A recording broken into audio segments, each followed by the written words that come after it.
Hello, Kevin Doverspike, Remax Premier Realty. Kevin's talking real estate today. We're going to be talking about the Irvine market for the month of April 2019 versus 2020.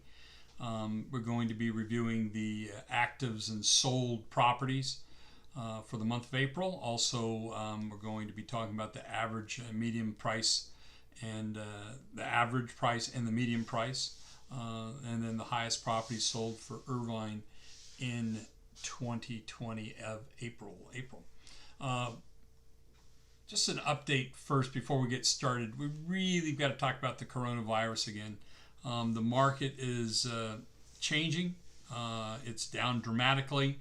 We're not able to do and show properties like we've have in the past. We're having to do a lot of virtual showings, but we do have the ability to still get you in and still get you to see the properties. It's important everybody be safe. We now have the PEAD forms, which are coronavirus form. To me, it's another acronym for more paperwork, and they keep changing it. It's not consistent as to what we're doing and how we're doing these things.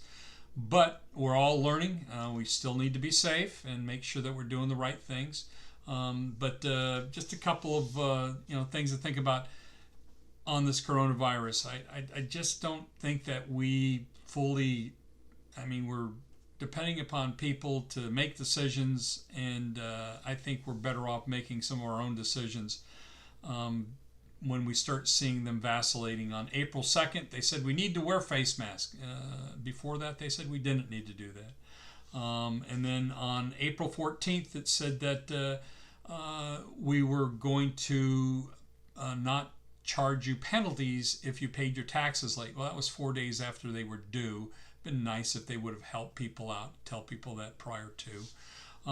April 23rd, Newsom signs an executive order, and in one of the major things in that was they were allowed to give you grocery bags, and they could be plastic or paper for free. You didn't have to pay for them based upon, you can't bring in the old bags, which might be bringing something's contaminated into the store. Just crazy. And then one of the other things is they allowed the folks that have the EBT cards, electronic benefit transfers, which is what they're doing with a lot of the unemployment in all cases now for people, where you can use them online to buy groceries. So things are changing and evolving. We just need to figure out what exactly we're trying to do and get it done in a timely manner. So let's get into the numbers for Irvine. We'll look at the active listings, 992 versus 635, down 357. Inventory's down for properties to be sold 34%. But number of properties sold, 237 in 2019, 129 in 2020.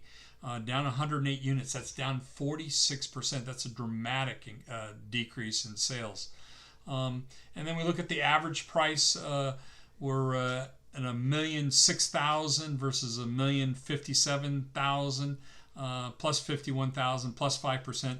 But it's hard to really take a look at that when you're looking that you're down that many units year over year. And then median price was $918 versus $880. We were down 38,000, so we're down 4%. Single-family residents had 111 units that were sold in 2019, and in 2020 was 53, down 58, down 53%. Attached units 126 versus 76, down 50 units, or down 40% overall. The range pricing was at $320,000 to $5,800,000. And that $5,800,000 property was a property in Orchard Hills. It was $5,800,000.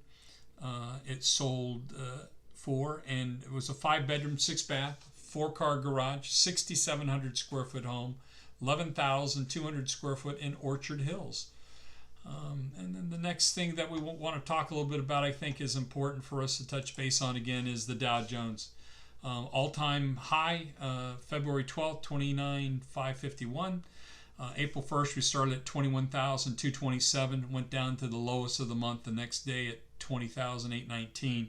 We ended up April 30th at 24,585, which is over 3,000 points. And the reason that we got to talk about that is it's important that we are aware of the down payments that come into play, and then we start looking at the ability for people to purchase a property. It's not always from a sale that they currently have. We're seeing more and more newer buyers coming into the market. Then we look at some of the things that are just going crazy out there. For the month of April, 20 million more folks filed for unemployment. So in the last 2 months, we had 33 million people file for unemployment. That's unheard of. We're at like 12% unemployment overall, and we're going to see more through the month of May also. And then we start seeing the units sold. It's one of the slowest Aprils we've had in a long time. Interest rates are still bouncing around a little bit. We have some of the lenders that are having particular issues with actually being able to fund the properties at this point. It's extending times out on getting things closed. A lot of refis going on because rates are so low at historical rates, under 3.25% for a 30-year fix, 15 years under 2 3/4. We're going to get out of this thing, but we're in uncharted waters. I see the month of May is already quite slow in comparison to where we should be, but we're starting to see inventory continue to grow, probably about 5% per month. Per week. So we're starting to see more inventory out there, but there's still people are hesitant, and then there's a lot of people that are furloughed that just can't afford to do anything. They're just hunkering down. So it's a interesting market. It's a tough market. Everyone still needs to be safe out there. I appreciate you joining me today. And then check out my other updates and my podcast and YouTube channel, Kevin's Talkin Real Estate. Give me a call. Let me see how I can help you with your real estate needs. I appreciate you joining me today. Thank you very much. Let's talk. We all know these are just market updates. Your home is unique. It depends upon what location you are, the track you're in, the condition of the property, how fast you want to sell it, what do you want to do with your property, how you want to get it done.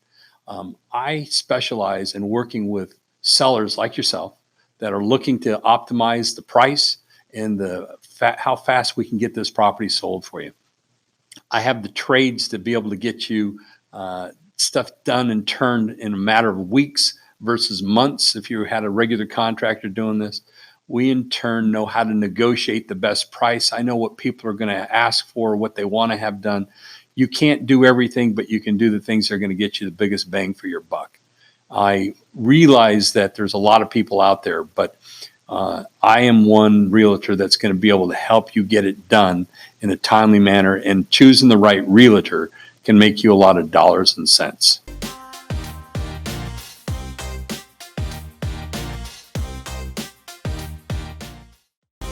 Thanks for watching and listening. Don't forget to like and subscribe.